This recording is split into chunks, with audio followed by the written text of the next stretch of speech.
वफाकी घर वज़ीर मोहसिन नकवी जयूआई सरबरा मौलाना फजल रहमान मुलाकात कई है। नाज़रीन के अपडेट कंदा हलूं। वफाकी घर वज़ीर मोहसिन नकवी जी जयूआई सरबरा मौलाना फजल रहमान सां मुलाकात थी है। मुलाकात में गडल दिलचस्पी जे मामलन ऐं मुल्क जी सूरत हाल ते ख्यालन जी ॾे वठि कई वई। मोहसिन नकवी जो चवणु हो त मौलाना फजल हमेशा पाकिस्तान जे मफ़ादनि खे अॻियां रखियो आहे। मौलाना फजल रहमान जो चवणु हो त संदन पहिरीं तरजीह पाकिस्तान ऐं पाकिस्तानी अवाम आहे।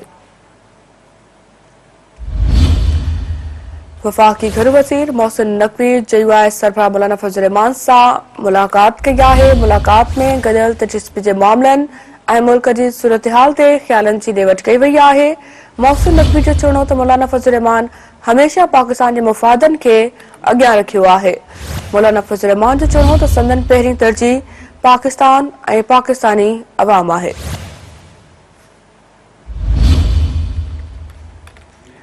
वफाकी घर वज़ीर मोहसिन नकवी जयूआई सरबराह मौलाना फजल रहमान सां मुलाकात कई है। मुलाकात में गडियल दिलचस्पी जे मामलन ऐं मुल्क जी सूरत हाल ते ख्यालन जी ॾे वठि कई वई। मोहसिन नकवी जो चवणो त मौलाना फजल रहमान हमेशा पाकिस्तान जे मफ़ादनि खे अॻियां रखियो आहे।